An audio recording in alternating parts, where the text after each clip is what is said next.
Moi, je suis plutôt. J'ai une formation par Bernard Huette, à l'époque, la grande époque de Bernard Huette, donc qui m'a sensibilisé. Bon, le grand intérêt de Bernard Huette, c'était quand même de retourner sur le fait que l'architecture, ça existe, qu'il y a un corpus, qu'on peut aller le voir, qu'il existe, qu'il y a des grands auteurs avec des bâtiments qui témoignent d'un extrême savoir-faire et que ça fait partie de la culture. Et si on veut faire de l'enseignement d'architecture, il y a lieu de les connaître. C'est vrai qu'on est intéressé à l'agence à essayer de travailler sur des choses qu'on n'a pas vues auparavant.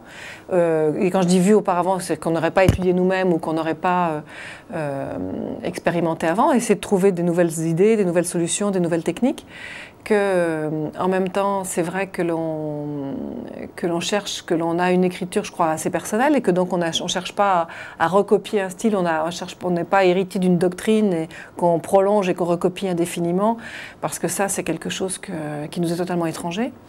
Et que je crois qu'en fait, on a plus une démarche que je qualifierais peut-être un petit peu d'équivalent à une démarche scientifique, qui est d'expérimenter, de se faire une idée, puis de la tester en expérimentant, puis de recommencer, parce qu'on découvre, on voit si ça marche pas, puis on réessaye autre chose. C'est-à-dire qu'en fait, on n'est jamais bloqué par rien. On pense qu'il n'y a jamais de limite, et qu'on ne se donne pas de limite, et qu'on essaie de pousser à chaque fois plus loin les choses que l'on expérimente, que ce soit en termes de technique, en termes de réflexion sur le programme, en termes de réflexion sur les matériaux, que ce soit en termes de volumétrie. Et de la même façon qu'on n'a pas une façon de travailler qui est toujours la même, on peut démarrer soit en discutant, soit en travaillant sur un dessin, soit en travaillant en maquette, soit en travaillant en image.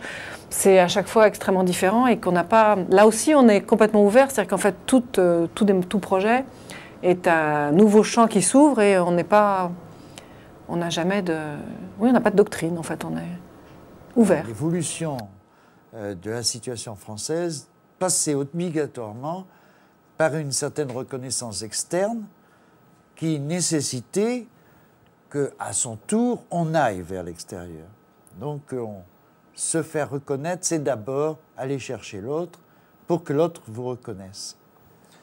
Donc, dès que j'en ai eu les moyens, enfin, pratiquement dès que je suis rentré en France, et je m'étais engagé dans une carrière d'enseignant, j'ai noué des contacts avec les enseignants, des enseignants que j'avais connus, ou un certain nombre d'architectes célèbres que j'avais connus aux États-Unis, et d'autres que j'avais connus en Italie, d'autant plus que, à mon tour, j'avais envoyé un certain nombre d'étudiants faire des stages dans les pays que je connaissais, utilisant mes relations. Il y a les lieux qui déjà existent avec une très forte présence. Bon, par exemple, le bâtiment que j'ai fait sur le quai de la Loire, il y a déjà un site avec la rotonde de Ledoux, l'espace du canal.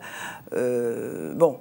Et donc, dans ces cas-là, finalement, le projet architectural, là, il s'agissait de 110 logements, il vient s'insérer dans un lieu déjà préexistant. Et puis, donc ça, finalement, dans Paris, on a toujours un site complexe, intéressant, déjà formé au niveau urbain, c'est-à-dire déjà historiquement déterminé, qu'il soit dans un faubourg ou dans un lieu très, très déterminé.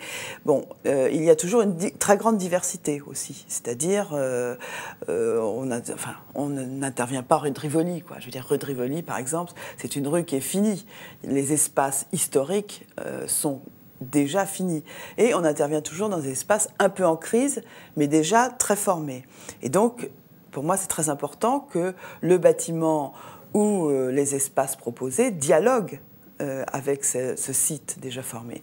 Donc, d'une certaine manière, moi, je suis assez contextuelle au sens où ça m'intéresse davantage de faire en sorte que le bâtiment soit amical avec les voisins et essaye de recoller des morceaux. Parce que, par exemple, l'immeuble que j'ai fait rue de Flandre, bon, la rue de Flandre, c'était une rue tout à fait en crise, parce qu'avec un côté, une rive haussmannienne et l'autre rive de l'urbanisme des années 60-70, donc avec des tours, des bars, des dalles. Bon.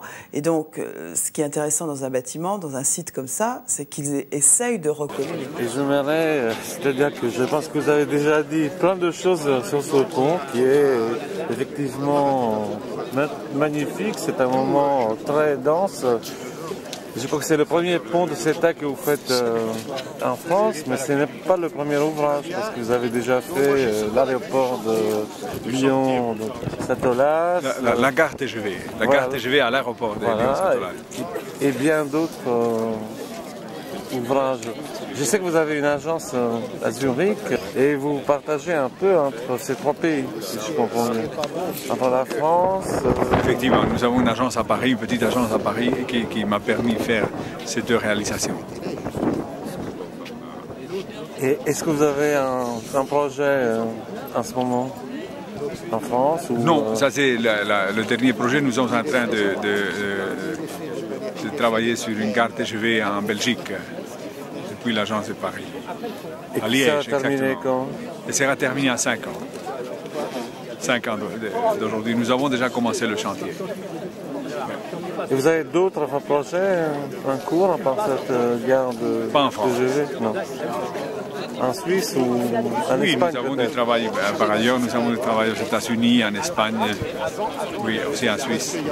Et aux États-Unis, vous faites quoi là? Pardon? Quel est le projet que vous faites aux États-Unis? Aux États-Unis, nous faisons un musée d'art à Milwaukee, dans le Wisconsin. Nous faisons aussi une cathédrale à Oakland, en Californie, aussi un pont en Californie, à Redding.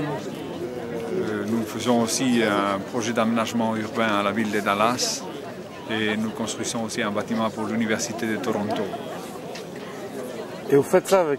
Finalement, j'ai l'impression que vous faites ça avec une équipe extrêmement réduite. Vous n'êtes pas une agence pléthorique, mais plutôt une agence d'une taille artisanale. Oui, effectivement. Moi, je tiens beaucoup à contrôler mes projets et à leur donner le temps qu'ils ont besoin aussi à mettre les collaborateurs les plus adéquats et qu'ils puissent aussi se concentrer sur le projet pour aboutir à faire des choses comme celle-ci. Aussi avec l'aide, vous savez, de forces locales, n'est-ce pas? En effet, nous avons fait ce pont-ci avec l'ingénierie CETEC, n'est-ce pas, qui a fait un travail formidable et que je veux ici féliciter. Et vous étiez en train de dire il y a quelques secondes que finalement il y avait une très grande faculté architecturale en France. Est-ce que vous avez des rapports différents dans les autres pays avec les pouvoirs publics, par exemple? C'est-à-dire, c'est pas par le mettre en rapport avec d'autres pays, mais il est clair, si vous voulez, que pour ce qui concerne l'architecture, vous savez, la France a été depuis l'histoire un pays qui s'est marqué par des réalisations formidables. C'est très beau que la France aujourd'hui appelle aussi, comme vous savez, par sa vocation européenne et aperturiste et terre d'accueil, aussi se sert aussi pas seulement des bons architectes français, mais aussi des architectes comme moi, des architectes européens. Nous sommes extrêmement fiers de pouvoir travailler ici et de pouvoir contribuer au panorama culturel de la France. Je vous remercie. Ce n'est pas de la fausse modestie, c'est que je ne peux pas croire que j'ai tout d'un coup intéressé autant les gens. Et c'est parce que ça arrivait tard, parce que ma personne s'est constituée ailleurs que dans le succès, finalement. Moi, j'ai eu du succès avec mes amis, mais pas avec mon public. C'est une chose qui est arrivée très tard, évidemment, et qui ne peut pas m'abîmer. Je ne tomberais pas dans le panneau. Ça serait fait si ça devait arriver. Donc, que l'architecture reste encore une très très belle aventure. L'architecture sera toujours une aventure, Dieu merci. Ben, je t'en remercie.